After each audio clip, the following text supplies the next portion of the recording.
Hey guys, before going into the topic, please make sure to subscribe my channel and don't forget to hit the like button. Okay, because of some hectic reasons, I did not put any video in the channel actually, but today I'm showing you my short notes and trying to giving you some information, okay, regarding chemical bonding along with periodic table. Okay, while you have to knowing the topic about chemical bonding first, please try to make sure that you have to learn few points from the periodic table. If you don't know that, you are not able to get chemical bonding easily. Okay, see,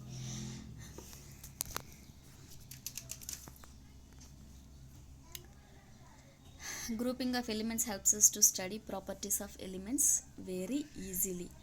ఎందుకు periodic టేబుల్లో ఉన్న ఎలిమెంట్స్ని grouping చేశారు అన్నదాన్ని అన్న point of వ్యూలో మనం చూస్తే first అవి మనకి వాటి ప్రాపర్టీస్ని ఈజీగా చదవడానికి హెల్ప్ అవుతాయి. See I'm talking about these groups. Okay, this is S block and this is P block and this is D block and all these are F block elements. Okay, why this periodic table, why all these elements has been grouping means because of to understand the properties of each element very easily. In that I'm going to discuss some trends. Okay, see what is that. First, atomic radius. What is atomic radius, guys? That is size of the element. While you going from top to bottom in a period, sorry, వీటిని మనం groups అంటాం. There are 8 groups from here to here and sorry, there are 18 groups and just 7 periods we have to read vertical columns. Okay,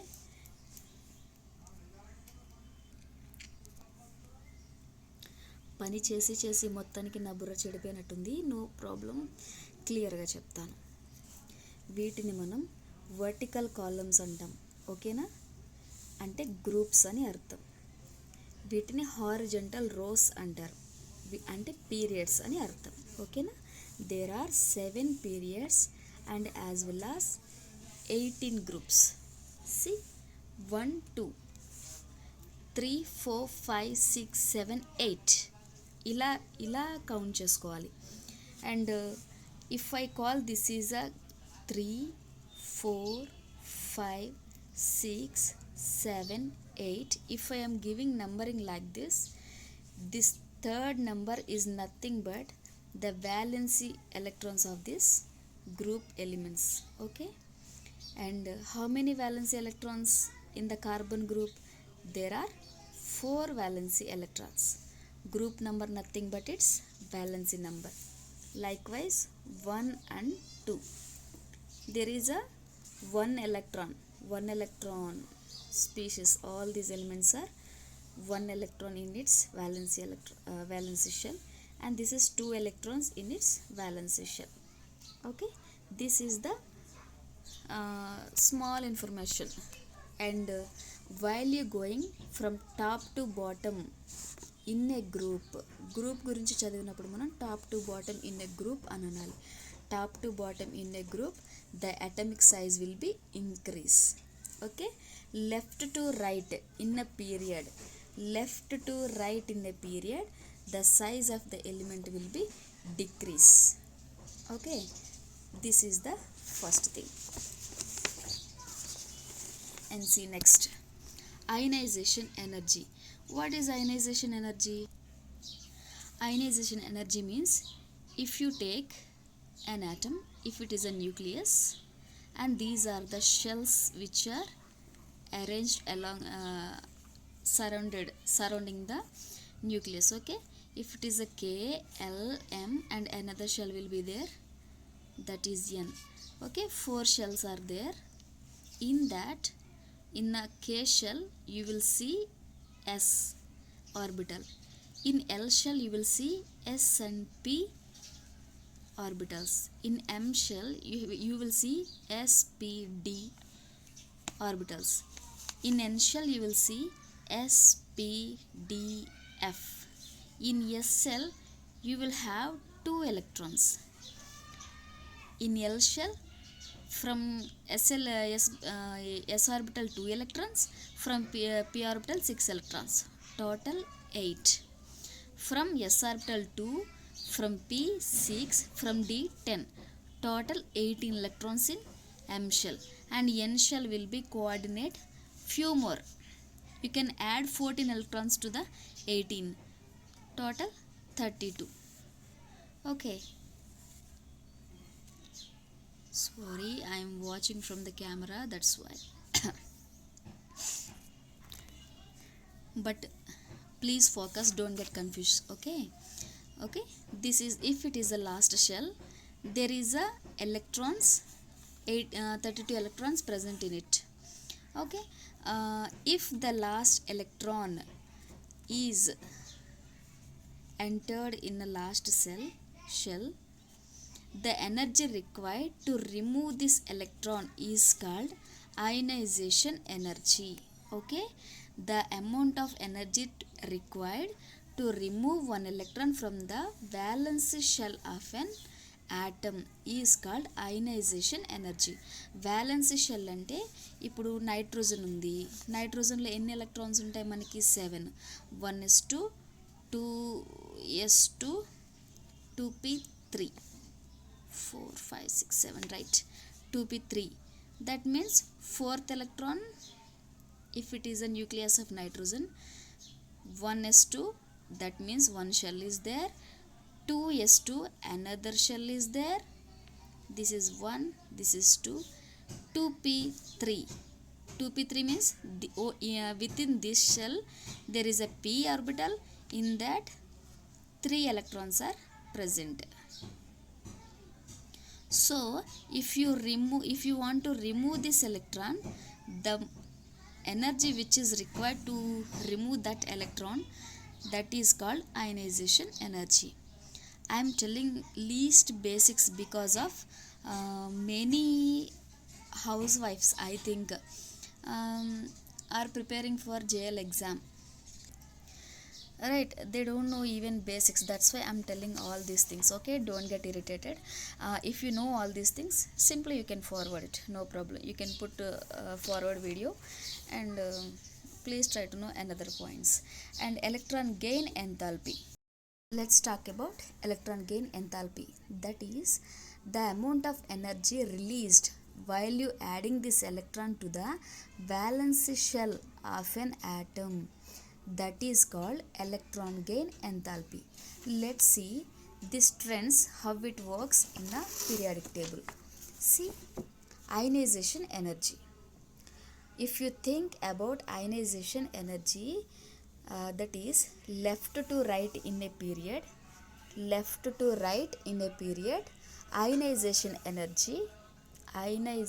energy increase. Okay. At the same time, electron gain enthalpy also increase. Left to right in a period, electron gain enthalpy and ionization energy both are increasing. Okay, that means opposite to groups పీరియడ్స్లో left to right ఎలా అయితే increase అవుతున్నాయో, at the same time top to bottom in a group ionization energy decrease అవుతుంది. Likewise electron gain enthalpy decrease అవుతుంది. Both are directly proportional to each other. Ionization energy and electron gain enthalpy is directly proportional to each other. అంటే రెండు ఒకదానికొకటి పెరుగుతాయి అని అర్థం, ఒకదానితో పాటు ఒకటి పెరుగుతుంది.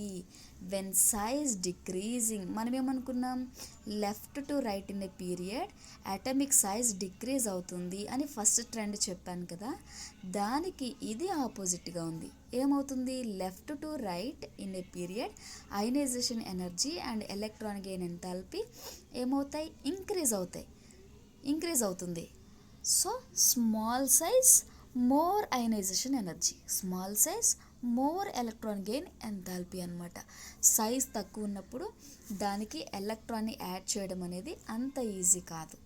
సో మోర్ ఎనర్జీ అనేది రిలీజ్ అవుతుంది అన్నట్టు, రియాక్షన్ అనేది ఎండోథెర్మిక్ అవుతుంది. ఈ పాయింట్స్ అన్ని విని చక్కగా ఒక చోట రాసేసుకోండి. ఓకేనా, మీరు ఈజీగా రివైజ్ చేయడానికి హెల్ప్ అవుతుంది. ఓకేనా, ఈ 2 ట్రెండ్స్ అయితే ఓకే కదా. Top to bottom ionisation energy and electron gain enthalpy decrease అవుతుంది. ఎందుకనంటే top to bottom atomic size అనేది ఇంక్రీజ్ అవుతుంది. Top to bottom atomic size అనేది ఇంక్రీజ్ అవుతుంది. సైజ్ ఒకవేళ వీటి సైజ్ ఇంత చిన్నగా ఉంటే కనుక కిందకు వచ్చే కొద్దీ అటామిక్ సైజ్ అనేది ఇంక్రీజ్ అవుతూ ఉంటుంది. ఎందుకంటే నెంబర్ ఆఫ్ షెల్స్ అనేవి యాడ్ అయిపోతూ ఉంటాయి. SPDF ఆర్బిటాల్స్ కూడా యాడ్ అవుతూ ఉంటాయి. వాటిలో నెంబర్ ఆఫ్ ఎలక్ట్రాన్స్ ఎప్పుడైతే యాడ్ అవుతాయో సైజ్ ఆటోమేటిక్గా ఇంక్రీజ్ అవుతుంది. సైజ్ ఇంక్రీజ్ అయినప్పుడు వాటి నుంచి మనం ఎలక్ట్రాన్ ఈజీగా రిమూవ్ చేయొచ్చు, దాన్ని అయనైజేషన్ ఎనర్జీ అంటాం. దానికి ఈజీగా ఎలక్ట్రాన్ యాడ్ చేయొచ్చు, దాన్ని ఎలక్ట్రాన్ గెయిన్ ఎంథాల్పీ అంటాం. సో ఆల్రెడీ ఈ ట్రెండ్స్ అనేవి మీకు తెలిస్తే వీడియోని ఫార్వర్డ్ చేసేయండి. And effective nuclear charge, this is depending upon the size of the atom. Okay, ఈ ఎలిమెంట్ యొక్క సైజ్ మీద డిపెండ్ అయి ఉంటుంది. ఒకవేళ స్మాల్ సైజ్ అనుకోండి, యాటమ్ అనేది స్మాల్ సైజ్ అయితే కనుక దీని న్యూక్లియస్ అనేది,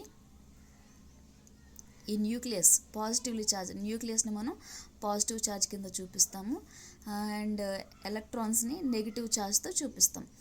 సో ఇది ఏం చేస్తుంది, ఎలక్ట్రాన్స్ని, ఈ వ్యాలెన్స్ షెల్లో ఉన్న ఎలక్ట్రాన్స్ని సైజ్ తక్కువ ఉంటే స్ట్రాంగ్గా లాగి పట్టుకుంటుంది న్యూక్లియస్ అనేది. ఎప్పుడైతే దాని వైపుకి, న్యూక్లియస్ వైపుకి ఎలక్ట్రాన్స్ని పుల్ చేస్తూ ఉంటుందో, లాక్కుంటూ ఉంటుందో, అంత ఈజీగా ఈ ఎలక్ట్రాన్ మనం రిమూవ్ చేయలేము. అప్పుడు ఎలక్ట్రాన్ గెయిన్ ఎంథాల్పీ అనేది ఇంక్రీజ్ అయిపోతూ ఉంటుంది అనమాట. అట్ ద సేమ్ టైం దానికి ఎలక్ట్రాన్ యాడ్ చేయడం కూడా అంత ఈజీగా జరగదు. సో అయనైజేషన్ ఎనర్జీ కూడా ఇంక్రీజ్ అయిపోతూ ఉంటుంది. So ionisation energy, electron gain enthalpy and effective nuclear charge, ఈ 3 కూడా directly proportional to each other. అంటే ఈ 3 పెరుగుతాయి, ఈ 3 ఒకేసారి తగ్గుతాయి. అంతేగాని ఒకటి పెరిగితే ఒకటి తగ్గుతుంది అన్నట్టు ఉండదు. ఓకేనా, ఒకవేళ ఒకటి పెరిగి ఒకటి తగ్గింది అనుకోండి, ఆ రిలేషన్ ఎట్లా చూపిస్తాం? ఇప్పుడు సైజ్ ఉంది, size is inversely proportional to ionisation energy. చూడండి, ఇన్వర్స్లీ ప్రపోర్షనల్, ఈ సింబల్ వేసి 1/, అయనైజేషన్ ఎనర్జీ అని వేస్తే కనుక ఈ సైజు, అయనైజేషన్ ఎనర్జీ రెండు కూడా ఆపోజిట్. సైజ్ ఇంక్రీజ్ అయితే అయనైజేషన్ ఎనర్జీ డిక్రీజ్ అవుతుంది, సైజ్ డిక్రీజ్ అయితే అయనైజేషన్ ఎనర్జీ ఇంక్రీజ్ అవుతుంది. ఓకేనా, ఇది డైరెక్ట్లీ రిలేషనల్, ఇది inversely relational. Okay, do you clear this? And shielding effect, which is very important for D block elements. Actually we won't consider here, but try to know. ఇక్కడ size మనం top to bottom కిందకు వచ్చేసరికి గ్రూప్స్లో number of shells ఎప్పుడైతే add అవుతాయని చెప్పుకున్నామో, ఈ electrons, inner షెల్లో ఉన్న electrons, మధ్యలో న్యూక్లియస్, ఈ ఎలక్ట్రాన్స్ని ఈ న్యూక్లియస్ అనేది గట్టిగా లాగి పట్టుకోవడానికి అవ్వదు. ఎందుకంటే ఈ ఇన్నర్ షెల్లో ఉన్న ఎలక్ట్రాన్స్ ఏం చేస్తాయంటే ఈ అవుటర్ షెల్లో ఉన్న ఎలక్ట్రాన్స్ని బయటకు పుష్ చేస్తూ ఉంటాయి, తోసేస్తూ ఉంటాయి.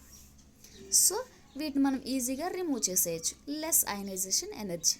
ఒక ఎలక్ట్రాన్ని ఈజీగా యాడ్ చేసేయచ్చు, less electron gain enthalpy. Effective nuclear charge కూడా చాలా తక్కువ ఉంటుంది. ఓకేనా, అంటే top to bottom shielding effect is more. When size increasing, more shielding effect. Size and shielding effect is directly relational. Okay, I'm using more notes. I don't know how you're supposed to understand all this.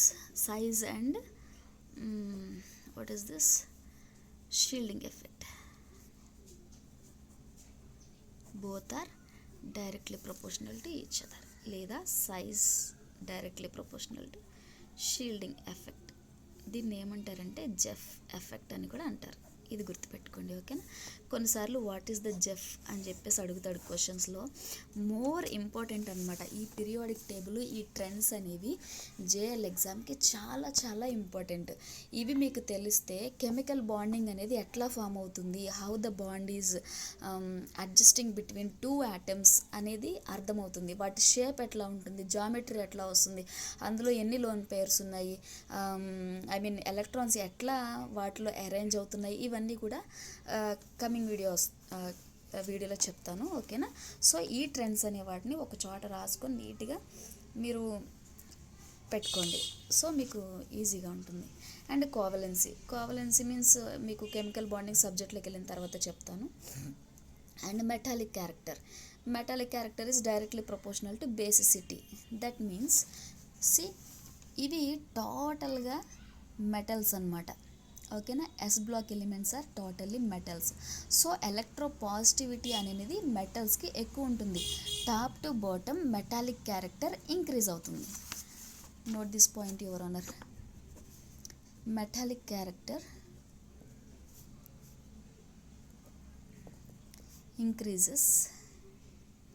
increasing from top to bottom. ఏమనాలి ఇప్పుడు దీన్ని, group అంటారు, period అంటారా మీరు? Group అనే అనాలి, ఓకేనా. Top to bottom metallic character అనేది ఇంక్రీజ్ అవుతుంది. ఎందుకంటే as size increases metallic character increases. Number of shells ఉంటాయని చెప్పాం కదా, షెల్స్ ఇంక్రీజ్ అవుతాయని చెప్పాం కదా. As size increases metallic character increases, at the same time basicity also increases. So metallic character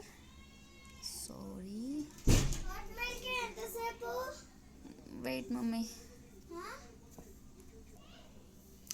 metallic character is directly proportional to basicity, okay. And these two are directly proportional to size for S block elements. అంటే వీటిని metals, metalloids and non metals కింద divide చేస్తామన్నమాట. ఈ yes block elements అన్నిటిని వీటిని alkali metals అంటారు, వీటిని alkaline earth metals అని అంటారు.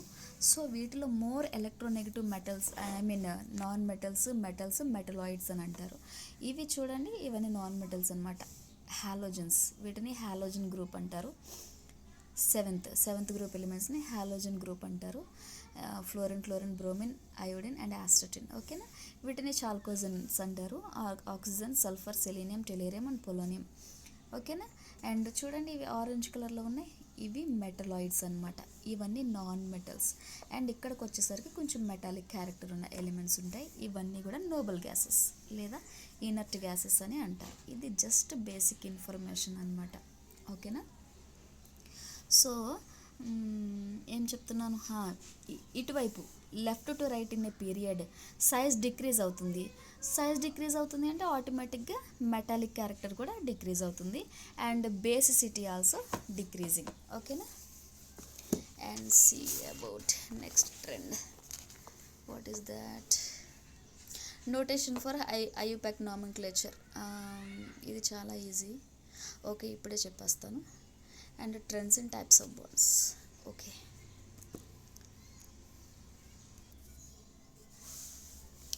See guys, ఇది digit 0 1 2 3 4 5 6 7 8 9 is there, right? And name nil, un, bi, tri, quad, pent, hex, hept, oct, n.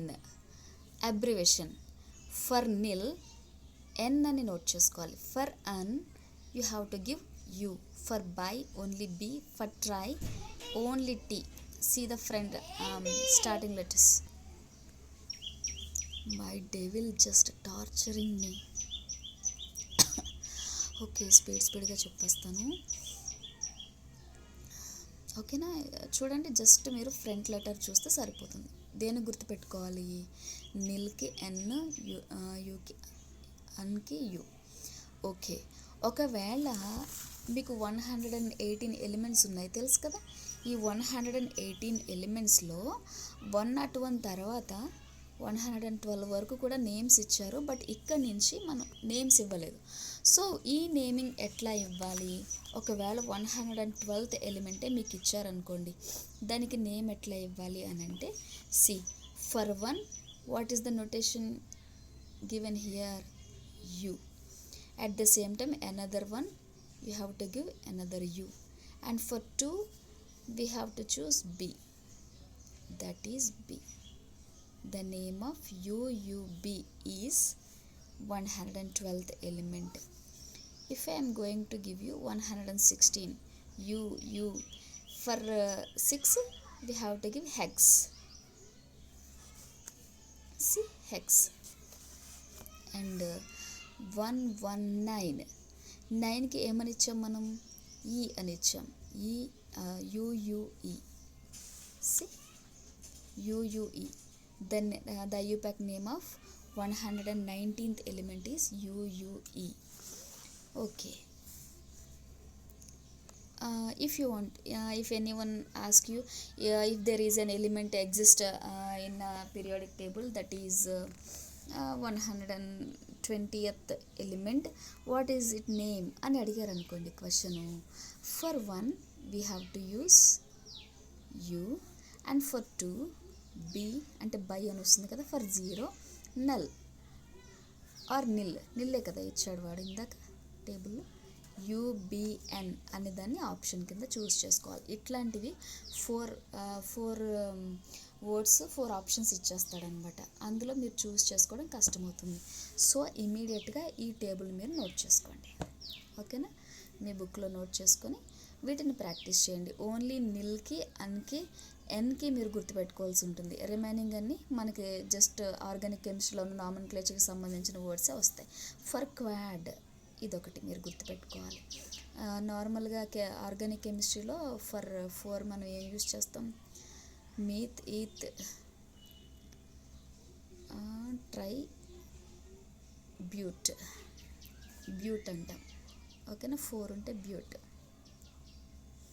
దీన్ని ప్రోప్ అంటారు. 3 ఉంటే ప్రోప్ అని అంటారు ఆర్గానిక్ కెమిస్ట్రీలో. బట్ ఇన్ఆర్గానిక్ కెమిస్ట్రీ వచ్చేసరికి టర్మినాలజీ డిఫరెంట్గా ఉంటుంది, ఓకేనా? Let's know about trends in types of bonds. Types of bonds అని అంటే ఇప్పుడు ఇప్పుడు ఒక సింగిల్ యాటమ్ అనేది ఫ్రీ స్టేట్లో ఎగ్జిస్ట్ కాదు. ఒక ఎలిమెంట్, ఒకవేళ ఈ యాటమ్ అనేది గ్రూప్ ఆఫ్ కాంపౌండ్ కింద ఫామ్ అవ్వాలి అంటే కనుక number of atoms are combine to give a element కదా. ఇది ఒక ఎలిమెంట్ అని అనుకుంటే కనుక, ఇదంతా ఒక ఎలిమెంట్ అని అనుకుంటే కనుక ఇది ఫ్రీ స్టేట్లో ఎగ్జిస్ట్ అవ్వదు ఒక ఎలిమెంట్ అనేది. బట్ అది ఎలా ఎగ్జిస్ట్ అవుతుంది? ఒకవేళ ఎగ్జిస్ట్ అవుతుంది అని అంటే 2 యాటమ్స్ మధ్యన ఒక ఎలక్ట్రోస్టాటిక్ ఫోర్స్ అనేది ఈ 2 యాటమ్స్ని దగ్గర చేస్తుంది అన్నమాట. సో ఈ 2 యాటమ్స్ మధ్య ఉన్న బాండ్ని మనం కెమికల్ బాండ్ అంటాం. అది ఎన్ని టైప్స్లో ఉంటుంది, ఎలా ఎగ్జిస్ట్ అవుతుంది, అది అయానిక్ బాండా, కోవలెంట్ బాండా, మెటాలిక్ బాండా, ఇవన్నీ కూడా తెలుసుకోవాల్సి ఉంటుంది, ఓకేనా? ఈ వీడియో నెక్స్ట్ డిస్కస్ చేద్దాం. And along with that some theories are there to explaining the valency electrons. ఒక యాటంలో ఉన్న వ్యాలెన్సీ ఎలక్ట్రాన్స్ ఎట్లా అవి కెమికల్ బాండింగ్లో ఇన్వాల్వ్ అవుతాయి, అవి కెమికల్ బాండింగ్లో ఇన్వాల్వ్ అవ్వటం వల్ల ఎన్ని టైప్స్ ఆఫ్ బాండ్ అనేవి ఫామ్ అవుతున్నాయి, ఇవన్నీ కూడా నేను నెక్స్ట్ వీడియోలో చెప్తాను. అంతవరకు please stay tuned to my channel and don't forget to subscribe, please. And please suggest చేయండి మీ ఫ్రెండ్స్కి. డెఫినెట్గా ఎవరైతే ఇంతవరకు చదివి మొత్తానికి పెళ్లి చేసుకొని ఇంటి పనుల్లోనే ఉండిపోయి చదవటం మర్చిపోయిన వాళ్ళు ఉంటారో వాళ్ళకి డెఫినెట్గా 100% యూజ్ అవుతుంది. మన ఛానల్ వర్త్ అవుతుంది, ఎంత మాత్రం కూడా మర్చిపోవద్దు. And from my little ladybugs, Baahubali and spider man, bye.